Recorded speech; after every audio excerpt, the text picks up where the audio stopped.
Halo teman-teman, selamat datang kembali di Mister Film.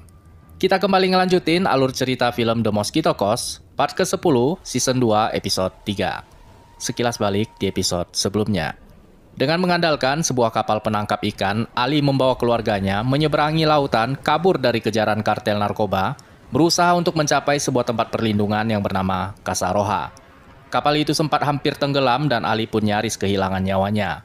Namun, keluarga ini selalu menemukan sebuah cara untuk bertahan. Buat teman-teman yang baru kali ini nemuin alur cerita ini, selesai nontonin ini, silahkan kalian kepo-kepoin juga video dari bagian-bagian sebelumnya. Sebelum videonya kita mulai, Mr. Film wajib ingetin ke teman-teman semua, kalau ini adalah sebuah konten spoiler. Yang mau ngasih support ke Mr. Film, kalian bisa pencet tombol terima kasih yang ada di samping tombol bagikan itu. Kalau kalian nggak punya masalah dengan spoiler, yuk, mari kita mulai.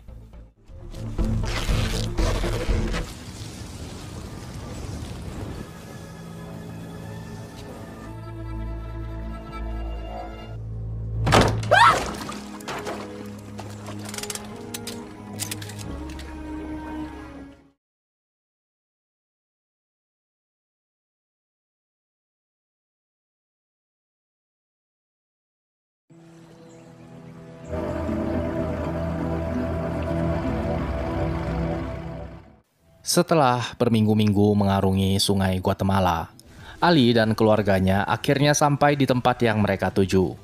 Casa Roja, rumah berwarna merah. Begitulah mereka menyebut nama tempat itu.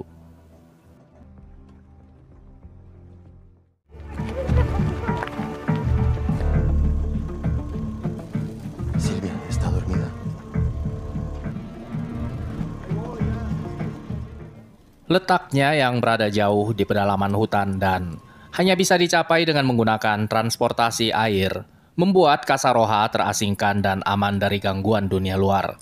Mereka bahkan tidak punya tenaga listrik yang stabil.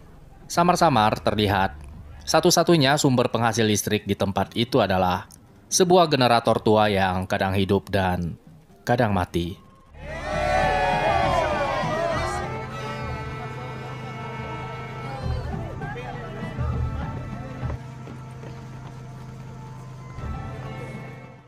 Isela pun langsung menyambut kedatangan Ali dan keluarganya.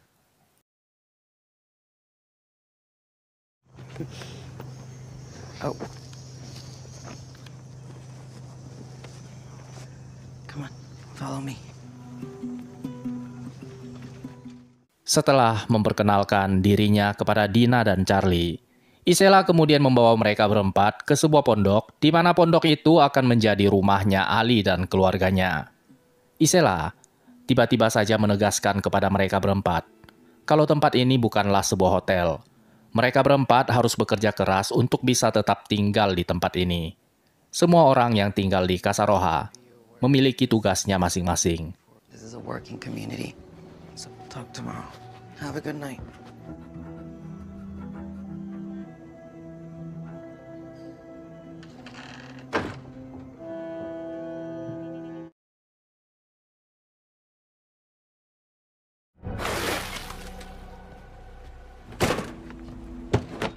Dua minggu kemudian, terlihat Margot sedang memancing ikan di atas kapal. Mereka berempat kini sudah punya tugasnya masing-masing untuk dikerjakan. Dina bertugas untuk memerah susu kambing.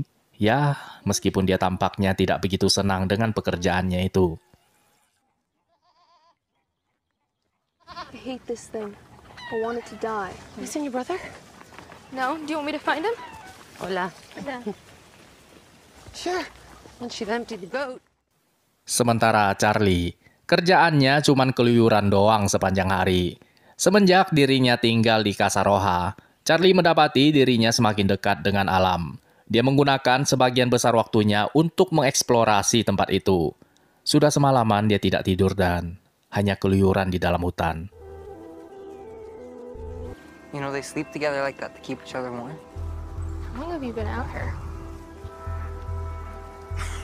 Shit, have you been out here all night in the jungle? Rainforest. You're in the shit with Sylvia. Ketika Ali sedang sibuk membangun sebuah mesin, terlihat Margot sibuk bolak-balik buat ngantri bahan bakar. Namun, minyak tersebut tidak dia curahkan ke dalam generator. Sepertinya Margot mempunyai sebuah rencana yang tersembunyi. Pada hari yang sama, Isela mendapatkan sebuah pesan dari Kalaka yang ngasih tahu ke dia kalau Ali dan keluarganya sedang dilacak keberadaannya sama seorang pembunuh bayaran yang bernama William. Kalaka ngasih tahu Isela kalau William ini adalah seorang pembunuh yang sangat berbahaya. Dia adalah anjing pelacaknya kartel narkoba. Kalaka kemudian menyarankan kepada Isela supaya mengusir Ali dari Kasaroha.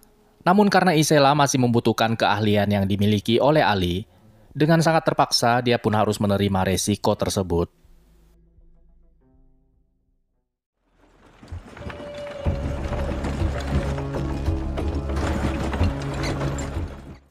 Ali dan Charlie tampak sedang sibuk memasang panel surya untuk mesin pembangkit listrik tenaga matahari yang Ali ciptakan. Mereka berdua tidak menyadari kalau Margot diam-diam mendayung perahunya menuju ke kapal ikan.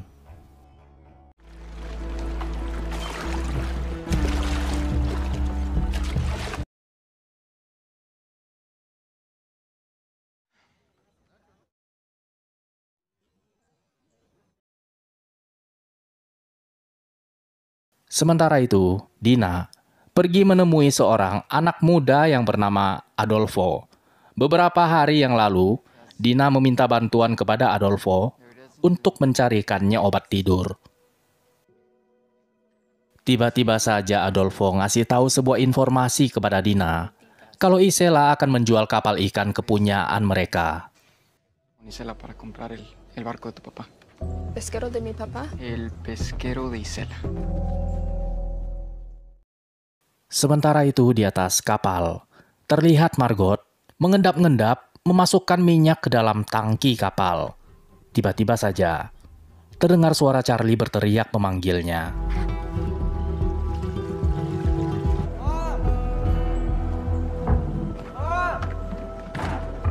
Dad needs you. Margot pun segera bergegas pulang ke pondok mereka. Firasatnya berkata kalau telah terjadi sesuatu yang salah. Namun, tidak seperti dugaannya. Ternyata Ali telah menyiapkan sebuah kejutan untuknya. Oh my God, it's beautiful. Ali membuatkan sebuah meja belajar untuk Margot. Di atas meja itu terdapat sebuah mesin ketik baru beserta beberapa buah buku favorit Margot. Ali berusaha membuat Margot merasa seperti pulang ke rumah mereka. Margot pun tidak dapat menyembunyikan ekspresi terkejutnya. Setengah dari dirinya merasa sangat bahagia karena Ali sangat memikirkan perasaannya. Namun, setengah dari hatinya berkata kalau dia ingin segera pergi meninggalkan tempat ini. I don't know what to say.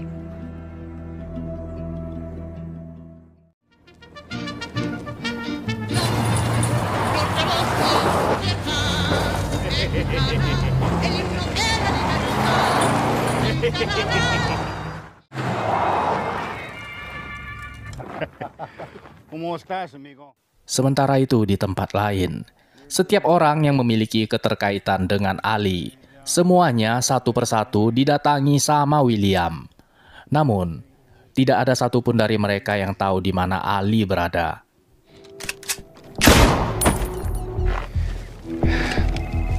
Lucrecia pun kembali menelpon William. Dan lagi-lagi William kembali mengecewakan sang kartel. Sorry.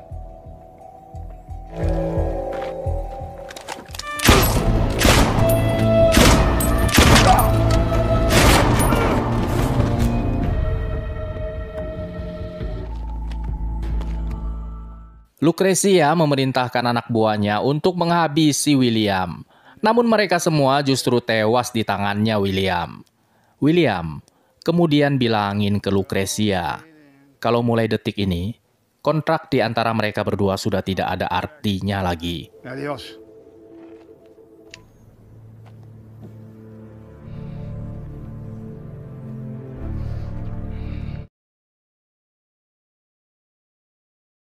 They're selling the trawler. Dina ngasih tahu ke ibunya kalau kapal ikan mereka akan dijual sama Isela. Margot pun tampak sangat terkejut mendengar informasi yang disampaikan Dina itu. Kapal ikan itu adalah satu-satunya tiket supaya mereka bisa pergi dari tempat ini. Dina kemudian ngasihin ke ibunya sebotol obat tidur yang dia dapatkan dari Adolfo. Margot dan Dina sama-sama tahu kalau Ali tidak akan membiarkan mereka pergi dari Kasaroha.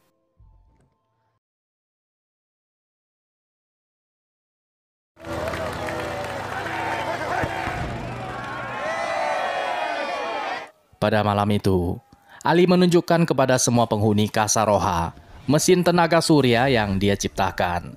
Kini kampung itu tidak perlu lagi bergantung pada generator tua yang boros bahan bakar.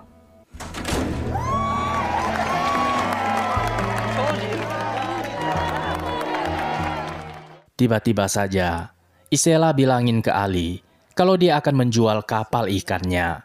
Apabila ada barang yang Ali tinggalkan di atas kapal itu, Isela menyarankan kepadanya sebaiknya Ali mengambilnya pada malam ini juga. Meskipun Ali merasa sangat keberatan, namun dia sadar kalau tidak banyak yang bisa dia lakukan. Semua orang yang tinggal di Kasaroha harus mematuhi apapun perkataan Isela. Anyways, if you need anything from me, you should go get it tonight. Ali pun kembali ke atas kapalnya.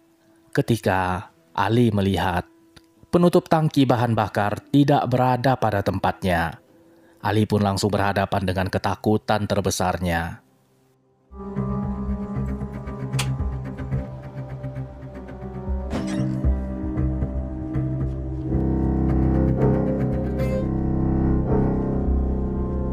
Dirinya bak disambar oleh petir.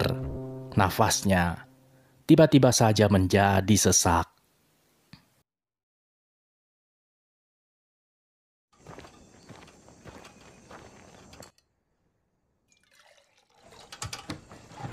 Hey, Dad.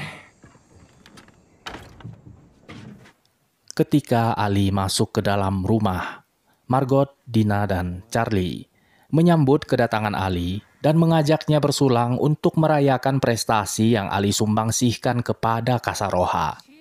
Margot sudah mencampurkan obat tidur ke dalam ciu yang ada di cawannya Ali. Sesuatu yang tak terduga pun terjadi pada saat itu. Come on, guys. Sebelum Ali meminum ciu yang ada di dalam cawannya, dia mengajak keluarganya keluar ke depan teras rumah. Margot dan Dina pun tidak percaya dengan apa yang disaksikan oleh kedua matanya. Tiket mereka untuk keluar dari tempat ini perlahan-lahan sedang tenggelam ke dasar sungai.